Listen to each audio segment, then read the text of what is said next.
How's it going, everyone? Mike here once again with Stephanie. Yeah! And we are doing the top 5 on Friday, under 5 for best book adaptations in movies. Now, this isn't like the most complete list because there's a lot of book adaptations that I haven't read the book.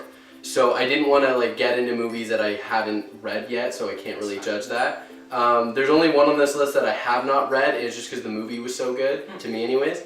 And it was fun and whatever. All right, number 5 is Atonement. Now I had to read the book for night school in grade 12, and at first I thought the book was so dull, and then when it started to pick up, I loved it. Like I really started to fall in love with the book, and it was one of those books that just leaves you. It made me feel very empty inside when I finished it because nothing worked out for anyone. No. Then I got to watch the movie in school as well, and it was just as empty. Like you feel nothing at the end. And Keira Knightley was the best choice for that character. And James McAvoy. Yeah, I always forget that that's him. So good. Really good. And Saoirse Ronan. She was the kid. Right. That's Yeah. how you pronounce her name. Number 4 is the one that I haven't read the book for yet, but it was a very fun movie. Is Percy Jackson. Yeah. I love Logan Lerman. The girl with the really cool eyes. She's in that new Rock movie with Colton Haynes.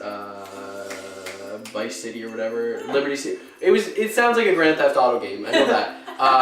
She's really muy bueno. I don't know how to say that, but she's got those eyes. She's got those eyes. And the movies were fun. Even Logan Lerman said he'd make another in a heartbeat because it's fun. They are fun. Like I same thing. I hadn't read the book for it, and I just saw the movie. The movie was so fun. Like Uma Thurman showing up as Medusa. Right. Awesome. It sucks that those movies didn't make a lot of money. Yeah. It's kind of like Mortal Instruments. I'm number 4. There's a reason why they didn't make a lot of money. Percy Jackson. There's no reason why it didn't make a lot of money. I did notice though, Logan Lerman looked older and more masculine in the first one than he did in the second because they cut his hair. Yeah, they cut his hair, Yeah, and he had gained a bit of like roundness to his face, so there wasn't like that masculinity that he had as like a 17-year-old in the movie. And number 3 is Charlie and the Chocolate Factory. Everyone did, like, I don't know anyone who liked the movie, but they prefer Willy Wonka, but when you read Charlie and the Chocolate Factory, the movie is almost identical to the book. Even, you know how in the original movie it was golden geese or whatever? In the book it was squirrels or chipmunks, whatever it was in the movie. Yeah. And it was like everything about that movie was almost down pat, and Johnny Depp, like he's just perfect. He's perfect, and he's so he's so creepy. He does a good job of being creepy in a kid-friendly way. Like, number 2 is Mockingjay Part 1. I hated the first 2 Hunger Games movies. I gotta give Catching Fire another shot because I saw it on my phone. I have the digital copy on my phone. You gotta watch it on Blu-ray. It expands the screen. I have it, so I guess I should watch it. But I don't know, it was the first 2 to me, like the Catching Fire was my favorite book out of the 3. I don't think the movie did it justice. And that's not just me saying that I love the book. The first one I liked as a movie. There were like so many people hate on it because it wasn't exactly like the book. But like it's the first movie, and they were like trying it out, so I can understand it had a why low-ass budget. It's not it's not going to be as good as you want it to be. It was good for what it was. It was good for the money they put into it. Yeah, and they were just testing out the idea. Like the first Twilight had no budget. Oh God, that blue tint. Ugh. But Mockingjay Part 1 was my least favorite. Okay, I wouldn't say it was my least favorite book, but not as good as Catching Fire. Yeah.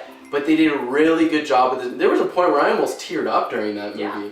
And I've never been so attached to Katniss or Peeta or anyone. Like, that movie was good. Timer says I'm done, but I'm gonna say screw it. But I got stuff to talk about. Yeah, like I loved it. I actually kind of want to go see it again. Well, the good thing with it is that, like, although the first 2 games are the games. Hunger Games, like, you have the 74th and the 75th. And then Mockingjay is just, okay, that's done. Military time. Like, this is, like, what's gonna happen. They did a good job of transitioning into that. Which the book just jumped into that. They did a good job of, like, slowly bringing her into it. Number 1 is Harry Potter 3, Harry Potter Prisoner of Azkaban. Favorite book out of the series? I only read up to 5 because I hated Order of the Phoenix. And favorite movie of the series, I haven't seen the last 2. Gary Oldman. Gary Oldman was so awesome. I loved that. I loved I loved everything about that movie. It was a good fantastic. relief from Voldemort too, because everything was Voldemort centered before. He who And must not be named. screw it, I'm gonna say it. I'll take you on, Voldemort. I can take him. Harry's just a pussy. Everything was getting so dark and depressing after the second one, and the fourth one. Those were two like almost darker, more mature. They also focus a lot on death and what's it called, Voldemort. Prisoner of Azkaban was a good relief from that, and it was a fun movie. It introduced the Hippogriff. I can't remember his name now. But yeah, it was good. Like I really liked it. It was. That's one of my ones. Like if I'm going to watch a Harry Potter movie just for fun, I'm going to put on number 3. Yeah. I might watch that today at work actually. We work together, yeah, so we'll watch it. All right. So that is my top 5 of book adaptations, our top 5 for book adaptations. We will see you guys next week. Have a good one.